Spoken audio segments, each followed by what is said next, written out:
안녕하세요. 오늘은 하박국서 1장 12절에서 2장 20절까지 말씀 가지고 믿음으로 살리라는 제목으로 은혜를 나누고자 합니다.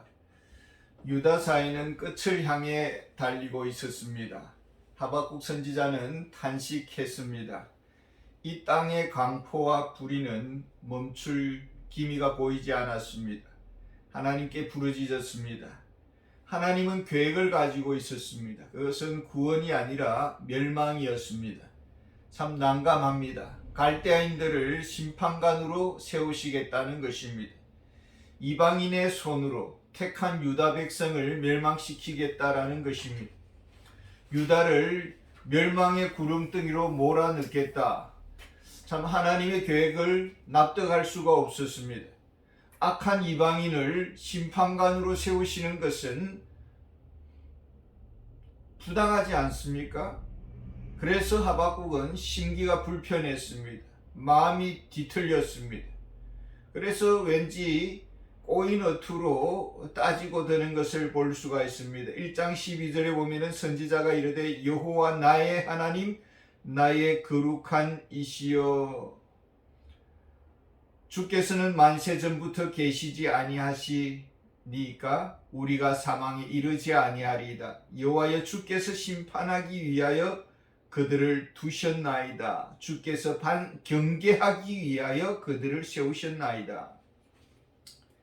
하나님은 스스로 계시고 영원하시고 거룩하십니다. 거룩하신 하나님이 일을 처리하는 방식이 불의한 방법을 도입하시는 분이십니까? 그게 아니지 않습니까? 그런데 갈대아인들을 일으키셨군요. 우리 유다를 일깨우시기 위해서 저들을 사용하시는군요. 왠지 하박국의 의투에는 뭔가 비아냥 섞인 투가 보이는 것을 저는 느낍니다. 13절 14절에도 마찬가지입니다. 주께서는 눈이 정결하심으로 악을 참아 보지 못하시고 그러는데 어찌하여 사람을 바다의 고기 같게 하시고 다스린 자 없는 벌레 같게 하시나이까. 우리의 보호자이신 하나님이 지금 직무유기를 하고 있는 것이 아닙니까? 저들은 더 악한 자들입니다. 더 악한 자들이 심판관이 될 수 있습니까? 악한 자가 의인을 심판하는 것이 합당합니까? 하나님의 처리하는 방식이 하자가 있지 않습니까? 도덕성에 문제가 있는 것이 아닙니까? 그래서 마치 하나님께 하나님의 그 도덕적 수준을 운운하면서 질문을 던지는 것 같습니다. 지금 하박국은 갈대아인들의 정복 방식에 문제가 많다는 것을 하나님께 지적질하면서 말하고 있는 것 같습니다. 15절에서 17절에 그가 낚시로 모두 낚으며 거물로 잡으며 투망으로 모으고 그리고는 기뻐하고 즐거워하여 그물에 제사하며 투망 앞에 분향하오니 이는 그들을 힘입어 소득이 풍부하고 먹을 것이 풍성하게 됨이니이다. 그가 그물을 떨고는 계속하여 여러 나라를 무자비하게 멸망시키는 것이 옳으니까. 저들의 정복은 무자비했습니다. 저들은 하나님을 섬기는 자들이 아닙니다. 힘과 폭력을 믿는 야만족들입니다. 그리고 그 야욕은 끝이 없습니다. 저 불구덩이 한가운데에 당신의 자녀들을 몰아넣는 것이 바른 것입니까? 하나님의 그 방법을 따지고 있었습니다.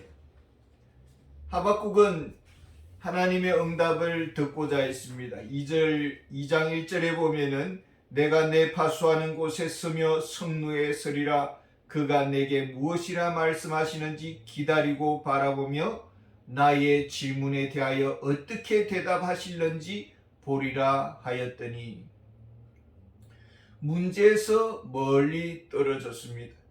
답답한 현실과 불안한 미래에 대한 염려를 이제 잠시 접어두었습니다. 그리고 하나님과 독대하는 고요한 공간을 향해 나아갔습니다.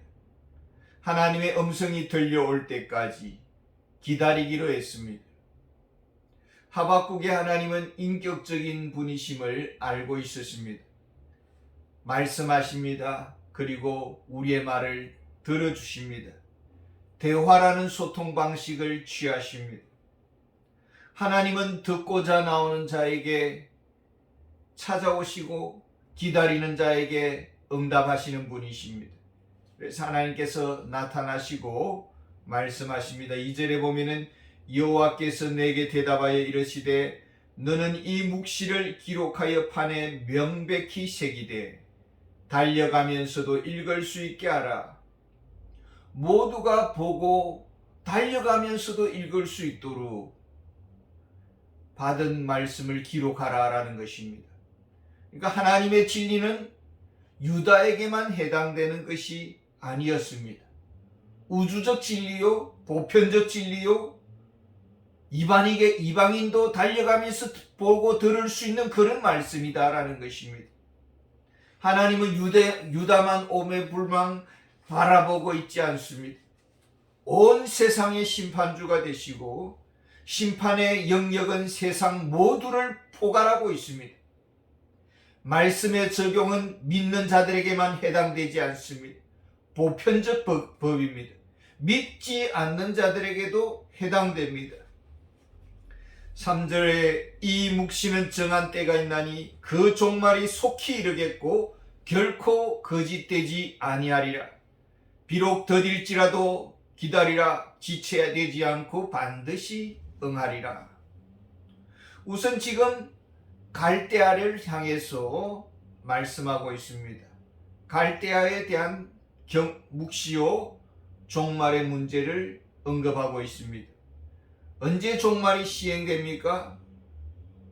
갈대아에 대한 심판이 언제 시행됩니까? 속히 이르겠다. 반드시 응할 것이다. 심판의 시간표는 하나님이 쥐고 있습니다. 하박국의 기도가 얼마나 간절하냐에 따라서 제한받지를 않습니다. 하나님이 정하시고 하나님의 때에 심판은 시행될 것입니다.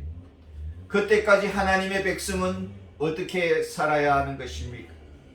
갈대아의 포로로 고생할 것입니다. 패망의 선잔을 마실 것입니다. 그 선잔은 우리 조상들이 일제강점기 때 당했던 그 수모, 그 이상이었을 것입니다. 하나님은 말씀하십니다. 이 고난의 시기에 당신의 자녀들 유다 백성들 어떻게 살아야 합니까? 의인은 믿음으로 말미암아 살리라. 하나님을 믿어야 합니다. 하나님의 말씀을 믿어야 되고 하나님의 말씀을 먹어야 합니다. 하나님의 말씀이 법이기 때문입니다. 이것이 하나님의 백성들이 살아가는 방식입니다. 묵묵히 하나님의 말씀을 따라 살 것입니다. 이성적으로 스스로 대안을 찾기 위해서 독립운동을 하고 그렇게 허둥대지 말라라는 것입니다. 세상이 어떠니 저떠니 하면서 술 먹고 그렇게 함부로 말하지 말라라는 것입니다. 하나님의 말씀은 변함이 없습니다. 굳건히 설 것이고 진리대로 심판할 것입니다. 유다는 심판을 받습니다. 죄가 있어서 심판을 받습니다. 죄가 없는 유다를 불구덩이에 쳐넣는 것은 아닙니다. 하나님의 법은 하나님의 자녀나 이방인이나 동일하게 적용됩니다. 잘난 유다를 벌한 것이 아닙니다. 하나님은 공의로우십니다. 거룩하십니다. 하나님의 자녀가 잘못된 길로 갈 때는 더더욱 강하게 징계하십니다. 그러나 차이점이 있다면 자기 자녀들은 결코 소멸시키지 않습니다. 회복시킬 것입니다. 하나님이 어리석어서 못난 갈대아를 일으켰습니까? 하나님은 아무런 생각이 없는 바보입니까? 도덕적 기준이 흐려서 갈대아를 심판의 도구로 사용하시는 것입니까? 하나님은 갈대아의 그 악을 몰라서 갈대아를 이렇게 세운 것입니까? 하나님은 다 아십니다. 하나님은 다 보고 계십니다. 5절에 보면은 그는 술을 즐기며 거짓되고 교만하여 가만히 있지 아니하고 소울처럼 자기의 욕심을 넓히며 또 그는 사망 같아서 족한 줄을 모르고 자기에게로 여러 나라를 모으며 여러 백성을 모으나니 갈대아가 더 악한 것을 알고 있습니다. 욕심이 끝이 없다는 것을 하나님은 더 잘 알고 있습니다. 하나님의 계획은 어떤 계획을 가지고 있습니다. 7절에 보면은 2장 7절에 보면은 너를 억누를 자들이 갑자기 일어나지 않겠느냐, 너를 괴롭힐 자들이 깨어나지 않겠느냐, 너가 그들에게 노략을 당하지 않겠느냐. 갈대아의 지금의 성리는 곧 장송곡으로 바뀔 것입니다. 갈대아는 메대와 파사에 의해서 포로로 끌려갈 것입니다. 권력의 맛이라는 것은 쉬 지나가는 것입니다. 칼을 잡은 자는 칼로 망할 것이다. 주님이 말씀하셨습니다. 보편적 진리입니다. 힘으로 일어선 자는 힘으로 망할 것입니다. 이것이 하나님의 진리입니다. 하나님은 갈대아에 무엇을 봅니까? 15절에 보면 이웃에게 술을 권합니다. 그런데 이웃을 사랑해서 술을 권하는 것이 아니라 나쁜 짓 하려는 의도가 숨어 있습니다. 하나님은 그 동기까지도 다 살피신다라는 것입니다. 9절에도 보면 하나님은 부의 형성 과정에서 비정상성, 비합법성을 살피시고 모든 관계의 악을 조사하십니다. 또한 하나님이 싫어하시는 것이 있습니다. 8절에 보면 하나님이 싫어하시는 것은 생명의 문제를, 생명이라는 것은 하나님의 것입니다. 그런데 생명을 함부로 다루거나 폭력으로 대할 때는 하나님께서 저주를 행하십니다. 그러나 무엇보다 가장 하나님께서 무서운 심판의 잣대를 들이대시는 것이 있습니다. 그것이 무엇입니까? 18절 19절에 보면은 우상 숭배입니다. 이스라엘 백성들의 멸망은 우상 숭배에 있었습니다. 갈대아 역시 멸망은 우상 숭배에 있었습니다. 우리나라는 조선시대 600년 시대의 깊은 뿌리가 유교 사회였습니다. 조상을 숭배하는 그런 법도가 있었습니다.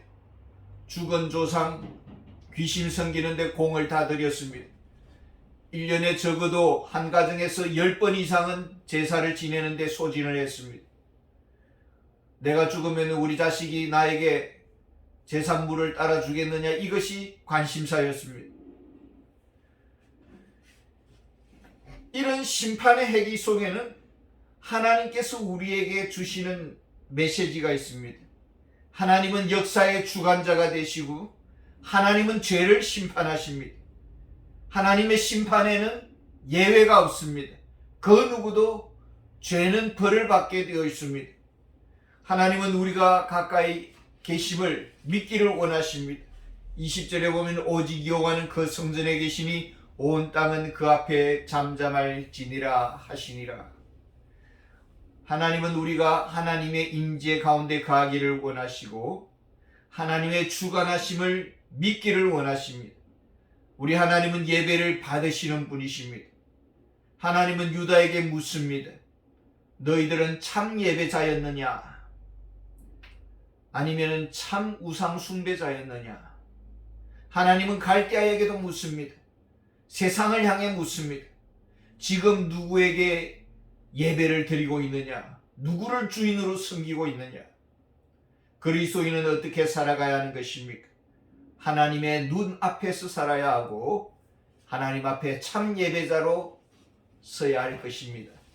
감사합니다.